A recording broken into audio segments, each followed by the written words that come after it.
为什么是西班牙人征服了印加，而不是印加军队远征欧洲？究竟是什么样的历史轨迹导致了新旧大陆在1492年时的巨大差距？如果两个世界的文明力量真能对等碰撞，如果换个方向，是印加舰队横渡大西洋，会发生什么？结局会不会完全不同？这一期我们将追溯地理、动植物、病菌与技术的深层差异，寻找历史轨迹背后的答案。今天我们继续读《枪炮、病菌与钢铁》这本书。今天的读书章节中有以上问题的答案。今天我们读到的是第18章两个半球的碰撞这个部分。想听更多的内容，可以订阅我的 YouTube 频道。读完这本书之后，我还会就解读中国文化这个专题去分享更多相关的书籍。我们共同查杀掉自己头脑中的中国文化病毒，在个体精神层面做到文化出埃及，早日跃迁到现代文明的状态。让我们开始吧。第18章两个半球的碰撞。过去13000年间，最大的人口更替源于新旧大陆社会的新近碰撞。在第3章中，我们看到了这场碰撞最具戏剧性和决定性的一刻。皮萨罗率领的西班牙小分队俘虏了印加帝国的统治者阿塔瓦尔帕。阿塔瓦尔帕是当时印第安国家中最大、最富裕、人口最多、管理和技术最先进的独裁者。他的被俘象征着欧洲人对美洲的征服，因为导致这一事件发生的近似因素，也同样促成了欧洲人征服其他印第安社会。现在，让我们回到两个半球的这次碰撞，运用自第3章以来学到的知识。核心问题是，为什么是欧洲人征服印第安国家，而不是相反？我们将从比较欧亚大陆社会和印第安社会开始，时间设定在哥伦布发现美洲的1492年。粮食生产的差异，我们从粮食生产说起，它是决定当地人口数量和社会复杂程度的关键因素，也是最终实现征服的原因。美洲和欧亚大陆粮食生产最显著的差异在于驯养的大型哺乳动物种类。第9章提到，欧亚大陆有13种大型哺乳动物，它们不仅是肉和奶等动物蛋白、毛绒和皮革的主要来源，还是陆路运输的重要工具，战争中的关键力量，以及通过拉犁和提供粪肥进行提高作物产量的保障。在中世纪水车和风车取代它们之前，这些动物还是除了人力之外的重要工业动力，例如用于拉磨和提水。相比之下，美洲只有一种驯养的大型哺乳动物，美洲驼，也就是羊驼，而且这种动物仅存在安第斯山脉的一小部分地区和秘鲁海岸。虽然美洲驼可用于获取肉、毛绒、皮革和运输货物，但它们从不产奶供人类食用，不用于骑乘、拉车或拉犁，也不作为动力源或战争工具。大型哺乳动物灭绝的影响，这是欧亚大陆社会和印第安社会之间一组巨大的差异，其原因在于更新世晚期北美洲和南美洲原有的大部分大型野生哺乳动物的灭绝。如果没有这些动物的灭绝，现代历史的进程可能会大不相同。1519年，当科尔特斯率领他的雇佣兵在墨西哥海岸登陆时，他们可能会被数千名骑着本地驯化美洲马的阿兹特克骑兵赶入大海。那么，结果就不会是阿兹特克人死于天花，而是西班牙人可能被对疾病有抵抗力的阿兹特克人所携带的美洲病菌消灭殆尽。依靠矗立的美洲文明国家可能会派遣自己的征服者去蹂躏欧洲，但这些假设的结果由于几千年前的哺乳动物的灭绝而没有发生。这些动物的灭绝使得欧亚大陆拥有比美洲多得多的可驯化野生动物。大多数潜在的可驯化的野生动物因6-7种原因中的任何一种而失去了驯化资格，因此欧亚大陆最终驯养了13种大型哺乳动物，而美洲只有本地的1种。两个半球还驯养了鸟类和小型哺乳动物。美洲有火鸡、豚鼠、本地美洲家鸭和较常见的狗，欧亚大陆则有鸡、鹅、鸭、猫、狗、兔、蜜蜂、蚕以及其他一些动物。但所有这些小型驯养动物的作用与大型驯养动物相比微不足道。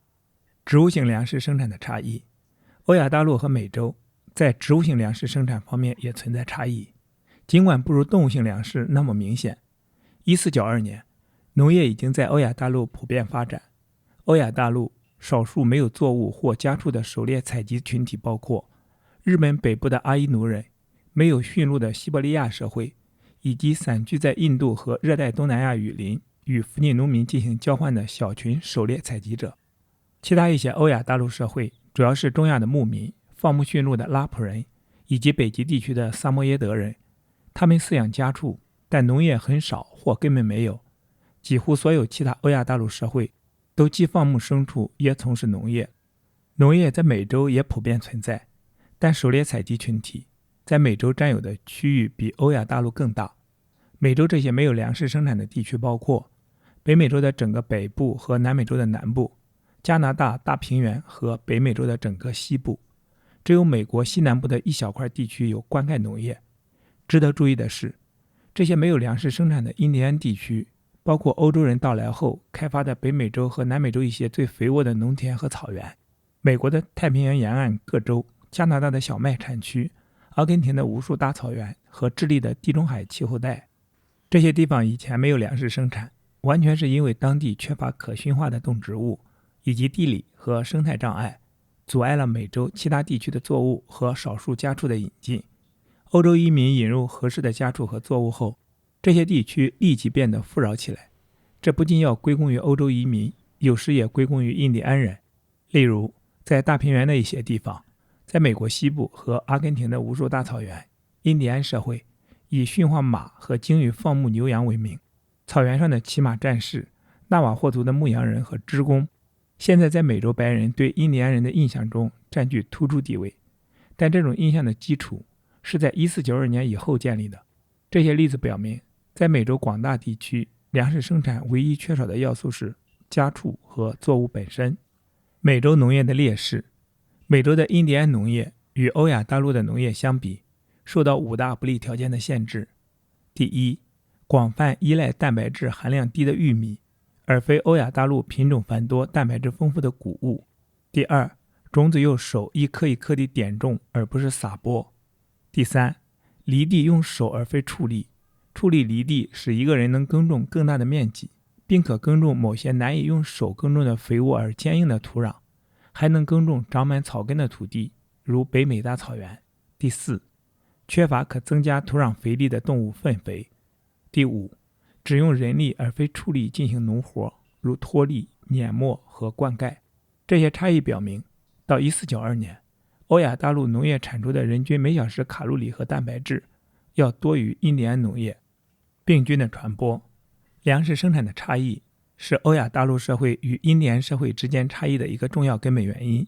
由此产生的近似征服因素中，最重要的包括病菌、技术、政治组织和文字方面的差异。其中，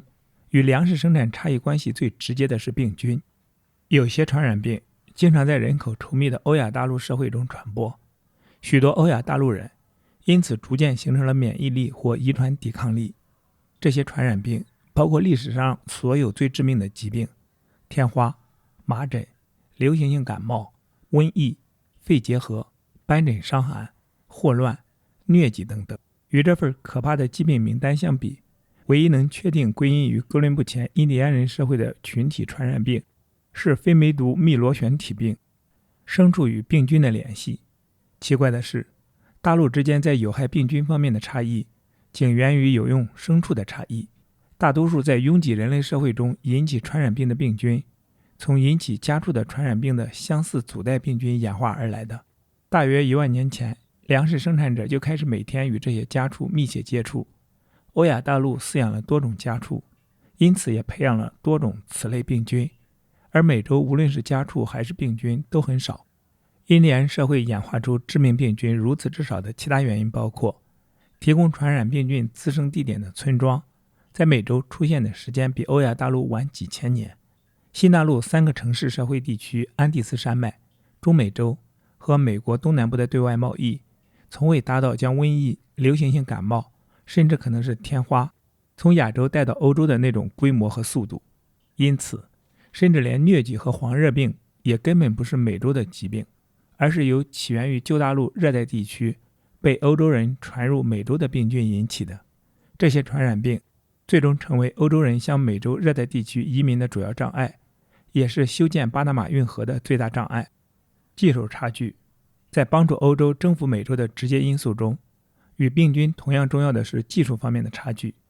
这些差距最终是由于欧亚大陆拥有历史悠久的多、依靠粮食生产的稠密人口、经济专业化、政治集中统一、相互作用和竞争的社会。我们可以挑出5个技术领域进行讨论。第一，金属。到1492年，铜、青铜和铁已经在所有复杂的欧亚大陆社会中被用作工具。相比之下，尽管铜、银、金和一些合金在安第斯山脉地区和美洲其他地方被用作饰物，但石头、木头和骨头在所有印第安社会中仍是制作工具的主要材料。这些社会只在局部地区有限地利用铜器。第二，军事技术。欧亚大陆的军事技术远比美洲有效。欧洲的兵器是钢刀、长矛和匕首，辅以小型火器和火炮。护身盔甲由纯钢或锁子甲制成。印第安人不用钢铁，他们使用棍棒、石质或木质斧头、投石器、弓箭和软衬盔甲。这些在防护和进攻方面的效果都差得很多。此外，印第安军队没有任何能与马匹相抗衡的牲畜。马匹在进攻和快速运输方面的价值为欧洲人带来了压倒性优势，直到一些印第安社会后来也采用了马匹。第三，动力源。欧亚大陆社会在利用动力源运转机械方面拥有巨大优势。超越人力的最早进展是利用牛、马和驴动物来犁地和转动轮子，用于磨谷、提水、灌溉或排水。水车在罗马时代就已经出现，并在中世纪数量日渐增多。同时还出现了潮汐磨和风车。这些利用水力和风力的机械与传动系统相结合，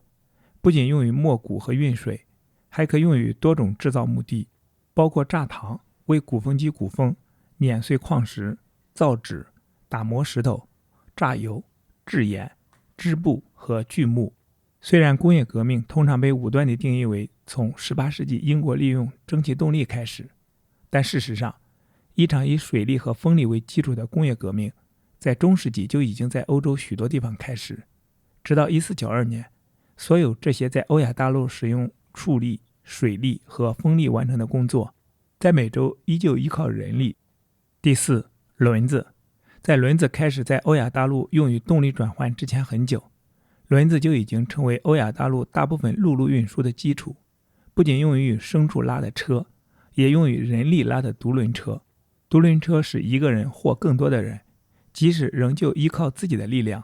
也能搬动比不用独轮车时重得多的物体。轮子在欧亚大陆的制陶和时钟上也得到了采用。轮子的这些用途在美洲都没有被采用。据考证，美洲唯一采用轮子的地方是墨西哥的陶瓷玩具。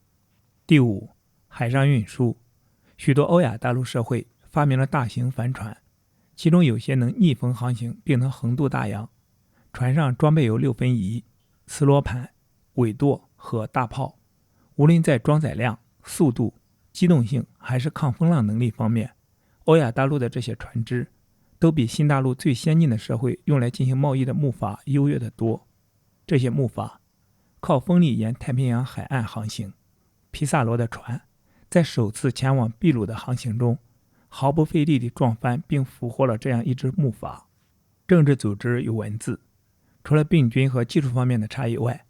欧亚大陆社会和印第安社会在政治组织方面也存在差异。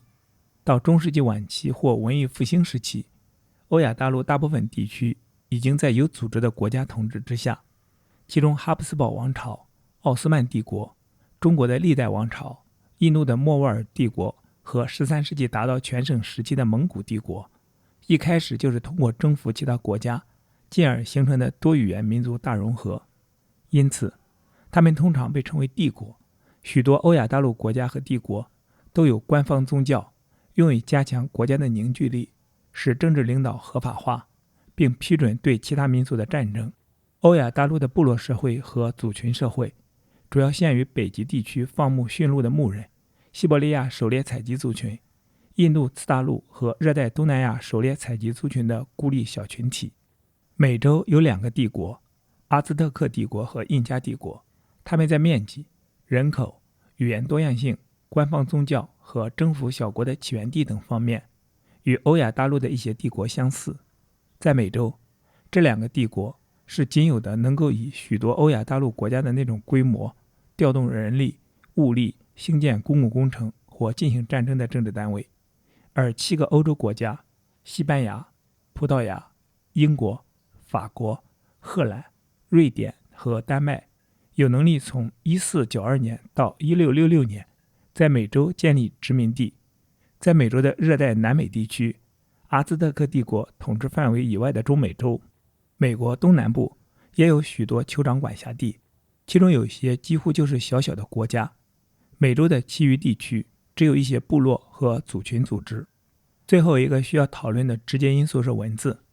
大多数欧亚大陆国家都有文化人组成的行政机构，在某些国家，官员以外的平民大众中也有相当一部分是有文化的。文字使欧洲社会得到行政管理和经济交换的便利，激励于指导探险和征服，并可利用远方和古代的一系列信息和人类经验。相比之下，在美洲，文字只在中美洲很小的一个地区内上层人士中使用。印加帝国使用了一种以结绳为基础的会计制度和记忆符号，但作为一种传递详细信息的手段，它还不可能起到文字的作用。历史轨迹的差异。因此，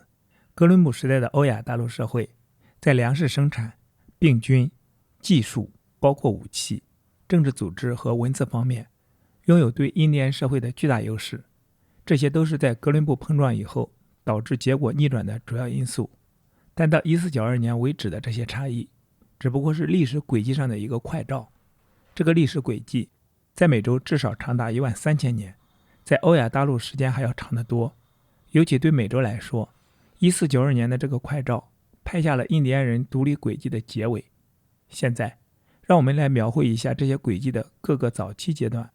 粮食生产开始提供很大一部分人类食物，在欧亚大陆家园要比美洲家园早5000年左右。必须立即提醒的一点是，虽然欧亚大陆粮食生产年代久远无可怀疑，但美洲粮食生产的时间却有争议。特别是考古学家们常常大量引用所宣布的植物驯化的年代，发现这些植物的地方是墨西哥的科克斯卡特兰洞穴、秘鲁的基塔里罗洞穴和美洲的其他一些考古遗迹。这些宣布的年代现在正受到重新评价，原因有几个。最近直接用碳14对一些作物残存进行的测定，在有些情况下得出了较近的年代。以前所报道的较早的年代是以遗址中一起出土的木炭为根据的，这些木炭被认为是与作物残存属于同一个时期，但也可能不是。有些年代较早的植物残存原来究竟是作物或只是采集来的野生植物，其身份还不能确定。不过即使美洲植物驯化开始的时间早于已知的年代，美洲的农业无疑直到比欧亚大陆家园晚得多的时候，才为美洲家园的人类提供了大部分卡路里摄入和定居生活的基础。动物驯化的年代没有将狗包括在内，因为无论是在欧亚大陆还是在美洲，狗的驯化都要早于从事粮食生产的动物。酋长管辖地是从考古证据推断出来的，如分等级的墓葬、建筑物和居所的形制。我们在第5章和第10章中看到，每个半球只有几个较小的地区充当家园，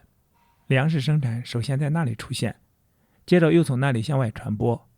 这些家园是欧亚大陆的新月沃地和中国、美洲的安第斯山脉地区、亚马逊河地区、中美洲和美国东部。由于有那么多考古学家在欧洲工作，一些主要发展结果的传播速度对欧洲来说尤其不言而喻。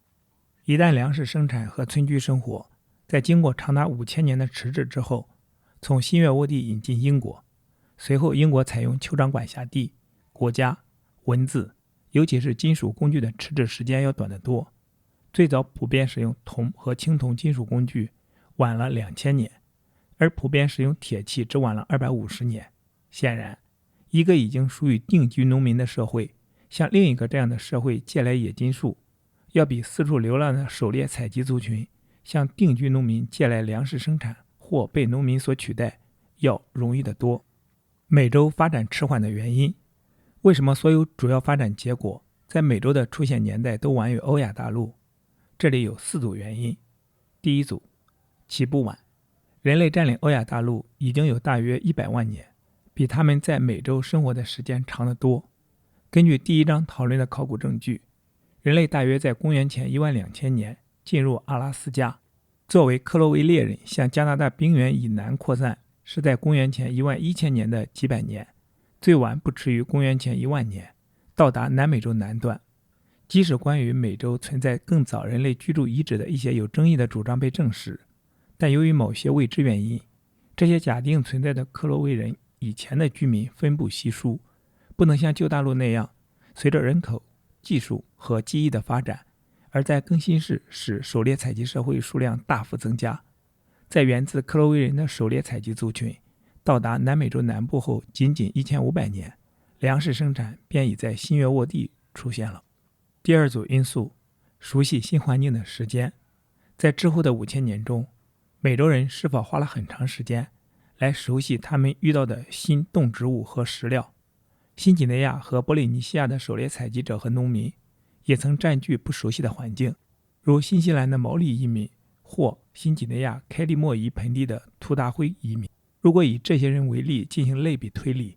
美洲的移民可能在远不到1个世纪的时间内发现了最好的饲料，并学会了区分有用野生动植物和有毒的野生动植物。第3组因素，技术发展的滞后。欧亚大陆人在发展适合本地的技术方面是如何开始的呢？新月沃地和中国的早期农民继承了行为上的现代智人数万年来为利用这些地区的当地资源而发展起来的技术，例如石镰、地下窖藏，以及新月沃地的狩猎采集族群为利用野生谷物而逐步发展起来的其他技术，对新月沃地最早生产谷物的农民来说都是现成可用的。相比之下，美洲最早的移民到达阿拉斯加时只带来了适合西伯利亚北极动员使用的设备，他们每到一处都必须为自己发明适合新环境的设备。这种技术上的滞后可能对印第安人发展的迟缓负有重大责任。第4组因素，驯化动物的限制。一个更明显的迟缓因素是可用于驯化的野生动植物。我在第6章讨论过，狩猎采集族群之所以采纳粮食生产，不是因为它可能给他们的子孙后代带来好处，而是因为早期的粮食生产开始显示出对狩猎采集生活方式的优势。美洲的早期粮食生产与狩猎采集活动的竞争不如新月沃地和中国那样激烈，部分原因在于美洲几乎没有可驯化的野生哺乳动物，因此早期的美洲农民仍然依靠野生动物来获取动物蛋白，所以必定仍然用一部分时间从事狩猎采集活动。而在新月沃地和中国，植物驯化之后紧接着就是动物驯化，这样就及时发展出全套粮食生产，最终获取了对狩猎采集活动的胜利。此外，欧亚大陆的家畜通过提供粪肥并最终通过拉犁，使欧亚大陆的农业更具竞争力。美洲野生植物的特点也是印第安粮食生产竞争力差的一个原因。这个结论在美国东部看得最为清晰，那里只有大约10种作物被驯化，包括小籽粒谷物，但没有大籽粒谷物，也没有豆类植物、纤维作物或栽培的水果树或坚果树。这在中美洲的主要作物玉米身上也反映得很清楚，因为玉米的传播使它成了美洲其他地方的主要作物。虽然新月沃地的野生小麦和大麦在几个世纪内几乎没有什么改变就演化成作物，但野生的墨西哥类鼠属可能需要几千年才演化成作物，同时必须在繁殖生物学和对结子的能量分配方面经历巨大的变化，使种子失去坚硬的外壳，并大大增加玉米棒子的尺寸。因此，即使接受关于美洲植物驯化开始年代较晚的假定，在中美洲安第斯山脉地区的内陆和美国东部，从植物驯化开始到普遍出现终年定居的村落，中间可能经过了大约1500年或2000年。美洲的农业长期以来在获取食物方面只是对狩猎采集的一个小小补充，只能养活稀少的人口。如果接受关于美洲植物驯化开始年代较早的传统说法，那么粮食生产经过了5000年而不是1500年或2000年才维持了终年定居的村落。相比之下，在欧亚大陆的很大一部分地区，村庄的出现时间与粮食生产的出现紧密相关，狩猎采集生活方式相当富有成效，足以维持定居村庄。也在2个半球的一些地方，如旧大陆的日本和新月沃地，新大陆的厄瓜多尔沿海和亚马逊河地区，甚至在采用农业之前便已经有村落存在了。对新大陆本地现有可驯化动植物所造成限制的最好说明，就是美洲社会本身在引入其他作物或动物时所发生的变化。不管这些作物或动物来自美洲的其他地方，还是来自欧亚大陆，这方面的例子包括玉米引入美国东部和亚马逊河地区的影响，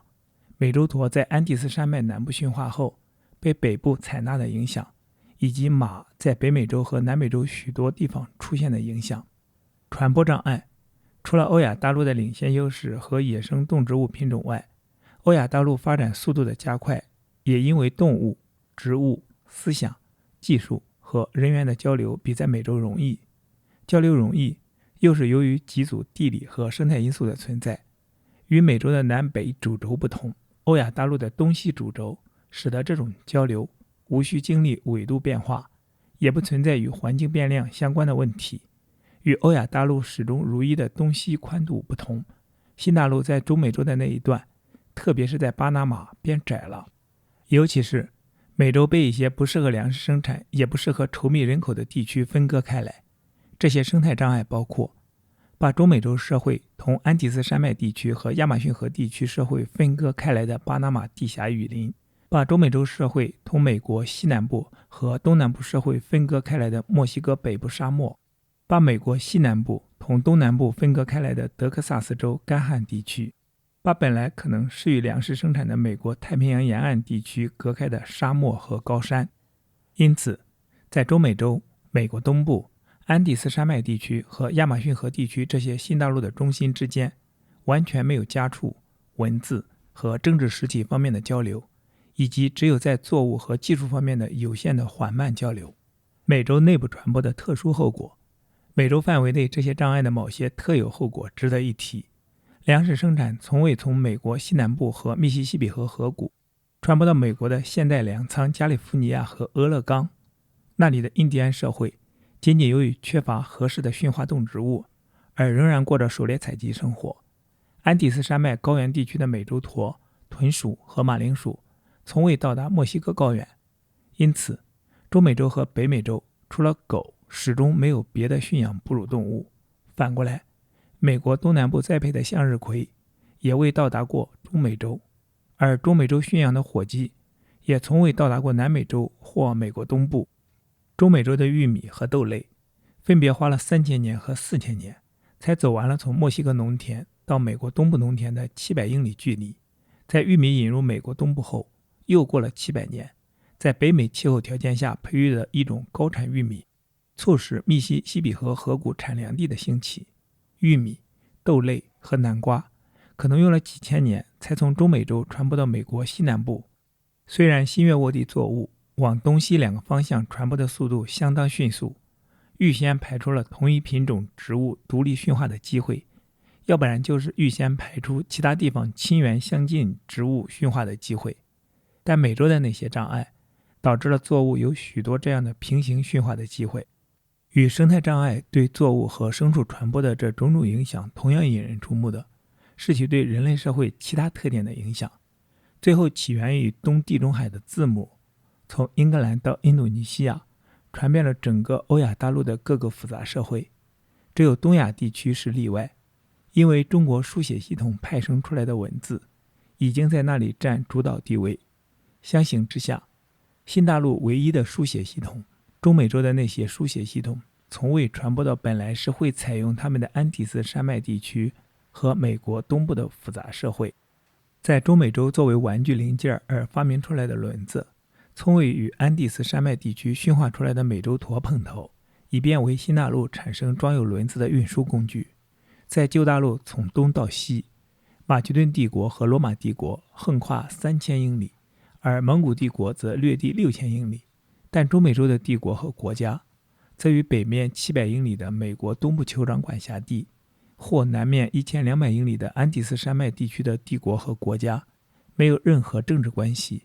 而且显然甚至没有听说过他们。语言分布的差异与欧亚大陆相比，美洲在地理上更为支离破碎的这种状况也反映在语言的分布上。语言学家们一致同意，欧亚大陆的语言可以分为大约10几个语系，每一个语系包括多达几百种亲属语言。例如，印欧语系不但包括法语、俄语、希腊语和印地语，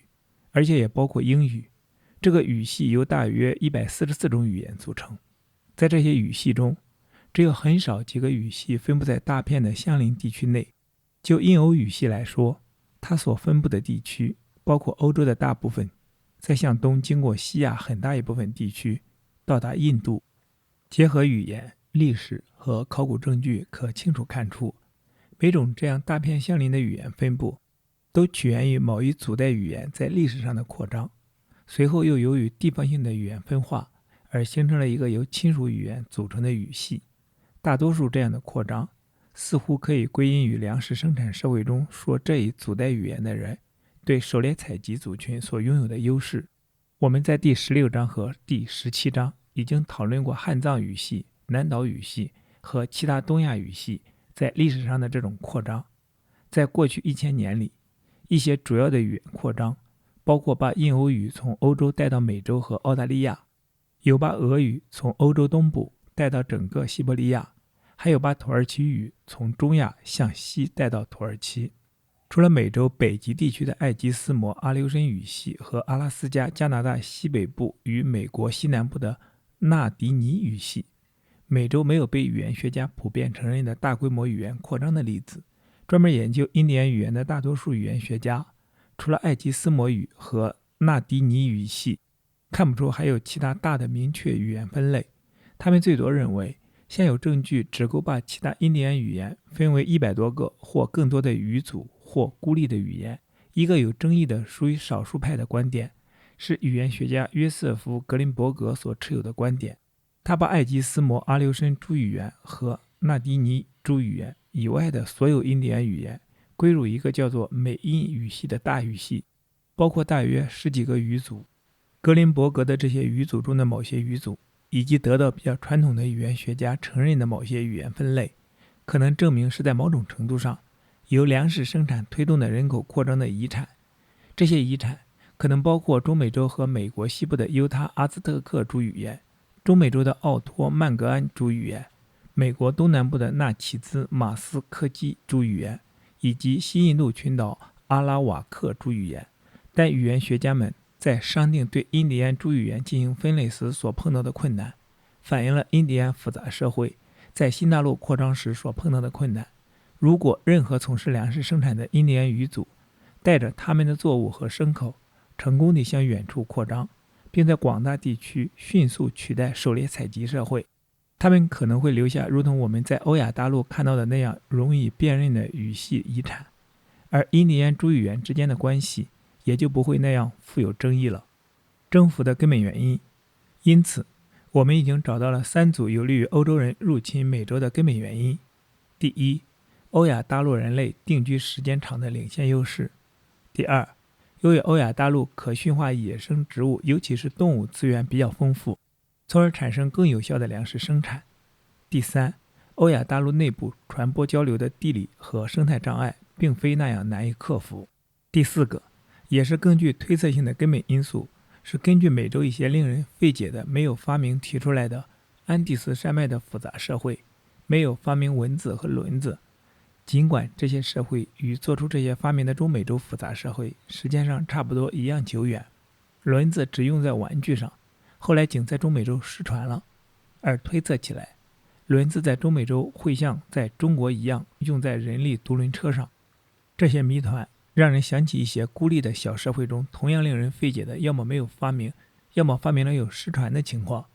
这些社会则包括塔斯马尼亚土著社会、澳大利亚土著社会、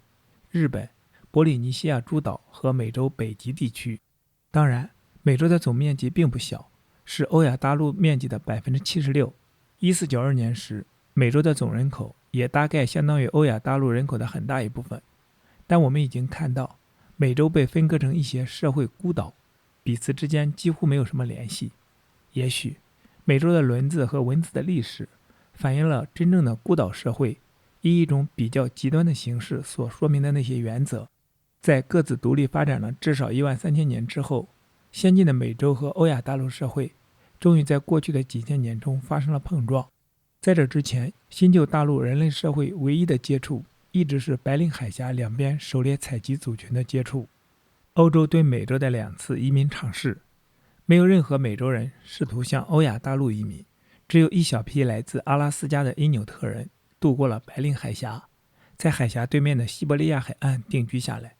最早文献证明，试图向美洲移民的是北极地区和亚北极纬度地区的古挪威人。古挪威人于公元874年从挪威向冰岛移民，然后于公元986年从冰岛向格陵兰移民，最后从大约公元1000年到1350年屡屡到达北美洲东北部海岸。在美洲发现的唯一关于古挪威人的考古遗址是在纽芬兰岛上，可能就是古挪威人传说中的文兰地区。但这些传说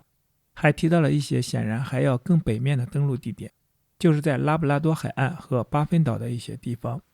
冰岛的气候使放牧和极其有限的农业成为可能，它的面积也够大，足以养活源自古挪威人并一直延续至今的人口。但格陵兰的大部分地区都覆盖着冰帽，甚至2个条件最好的海岸边的峡湾也只能让古挪威人进行最起码的粮食生产。格陵兰的古挪威人口从未超过几千人，他始终依靠从挪威运进粮食和铁器，从拉布拉多沿海运进木材。与复活节岛和其他偏远的波利尼西亚岛屿不同，格陵兰无法维持一个自给自足的粮食生产社会。尽管他在古挪威人占领之前、占领期间和占领结束之后确实养活了一些自给自足的因纽特狩猎采集群体，冰岛和挪威本身的人口太少太穷，不可能继续养活格陵兰的古挪威人口。在13世纪开始的小冰川期间，北大西洋的变冷使格陵兰的粮食生产和古挪威人从挪威向冰岛前往格陵兰的航行变得甚至比以前更加勉为其难了。已知的格陵兰岛民与欧洲人的最早的一次接触发生在1410年，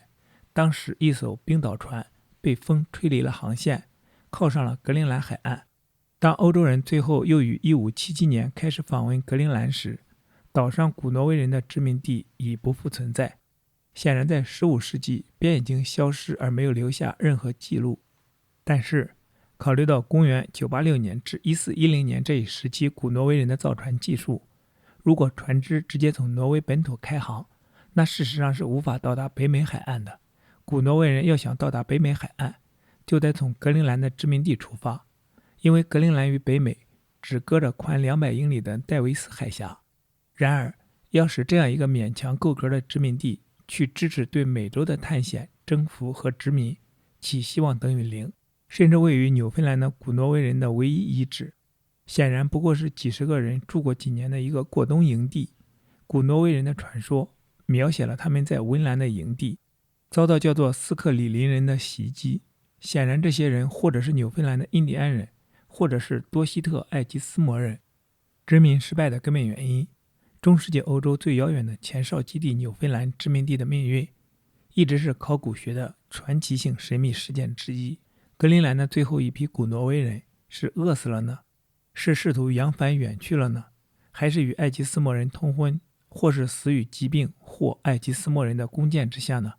虽然这些关于直接的原因仍然无法回答，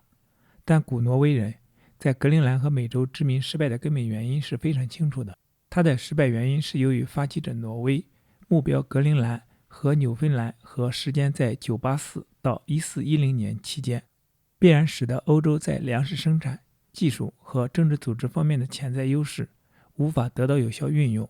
在不适宜大部分粮食生产的纬度过高地区，在一个欧洲穷国之一的无力支持下，几个古挪威人手中的铁器没能斗过艾吉斯摩人和和印第安狩猎采集族群手中的石器、骨器和木器。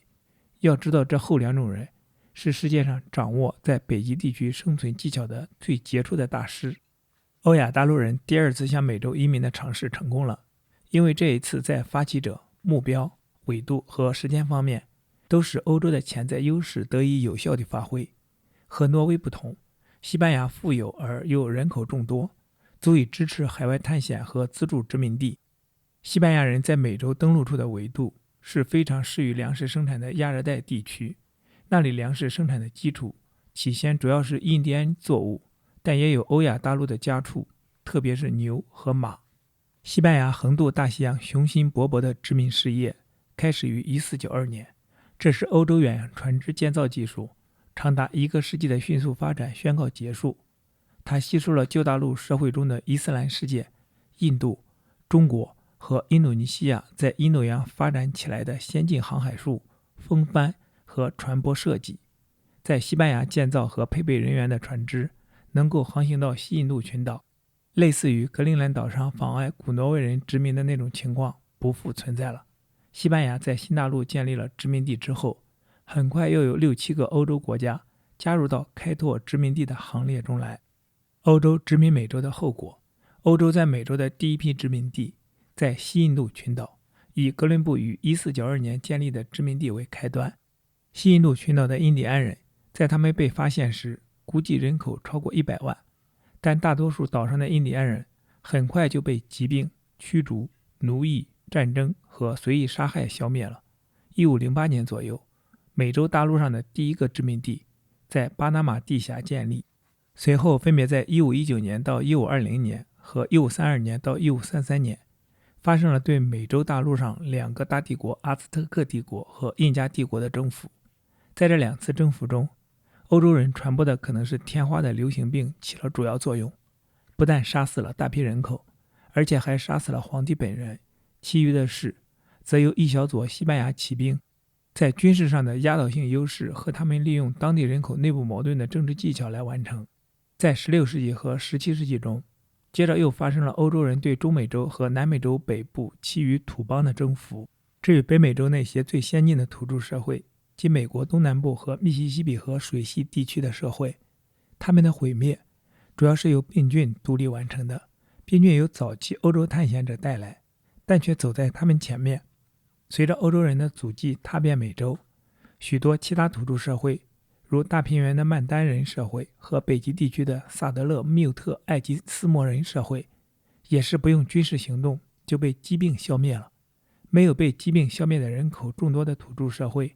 则遭到了与阿兹特克人和印加人同样的命运，被一些全面的战争摧毁了。发动战争的越来越多是欧洲职业军人和他们在当地的盟友。作为这些军人后盾的，先是欧洲母国的政治组织，后来是新大陆的欧洲殖民地政府，最后是继承殖民地政府的独立新兴欧洲国家。较小的土著社会则被私人组织的小规模袭击和屠杀更随意地消灭了。例如，加利福尼亚的土著狩猎采集族群最初总共有20万人，但他们分散在100个小部落中，要打败其中任何一个小部落根本用不着战争。在1842到1852年的加利福尼亚淘金热期间或其后不久，大多数这样的小部落被杀光的杀光，赶走的赶走，同时大批的移民涌入了该州。举一个例子，加利福尼亚北部的亚西小部落人数在2000左右，也没有火器。在4次袭击中，他们被武装的白人移民消灭了。一次是1865年8月6日，17个移民在黎明时对一个亚西人村庄发动的袭击；一次是1866年，在一个深谷中对亚西人出其不意的屠杀；一次是1867年左右，跟踪到一处洞穴后对33个亚西人的屠杀；最后一次是1868年左右，对被4个牛仔诱进另一个洞穴的大约30个亚西人的屠杀。在19世纪末20世纪初的割胶热中，亚马逊河地区的许多印第安群体被白人移民用同样的方式消灭了。这种征服的最后几出戏是在目前的这10年中演完的。始终独立的亚诺玛玛人社会和亚马逊河地区的其他印第安社会或是死于疾病，或是被矿工杀害，或是被置于传教士和政府机构的控制之下。最终结果与人口变迁。最终结果是，在适合欧洲粮食生产和欧洲人生理机能的气候最温和的地区，人口众多的印第安社会被消灭了。在北美洲，相当大地保存下来的完整社会，现在多半生活在居留地里，或其他一些被认为不适于欧洲粮食生产和采矿的地方，如北极地区和美国西部的贫瘠地区。许多热带地区的印第安人已经被来自旧大陆热带地区的移民所取代，尤其是非洲黑人，以及亚洲的印度人和苏里南的爪哇人。在中美洲和安第斯山脉的一些地区，印第安人本来人数很多，即使在流行病和战争之后，人口中的很大一部分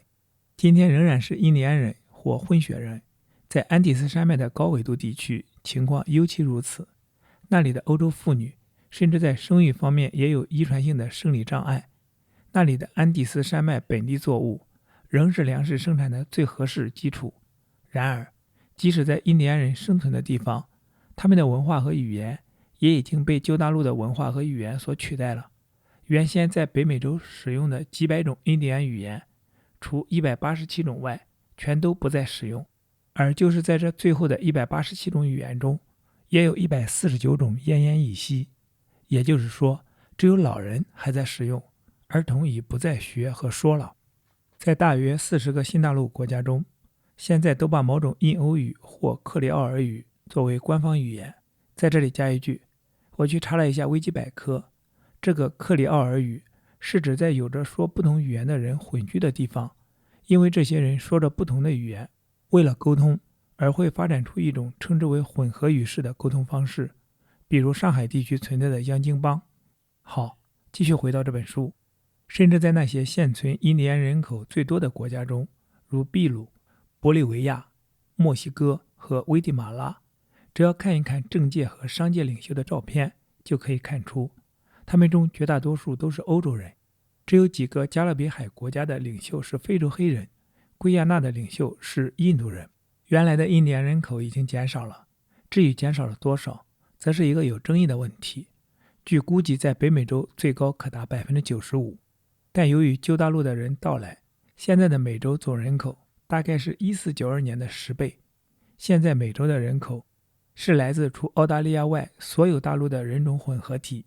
这种在过去500年中发生的人口变迁，除澳大利亚外任何大陆上最大人口变迁的最早根源，在大约公元前1100年和公元元年之间就已经种下了。好，今天的读书分享暂时到这里。今天我们读了枪炮、病菌与钢铁的第18章，两个半球的碰撞这个部分。期待在下一次的读书分享中与你再相逢。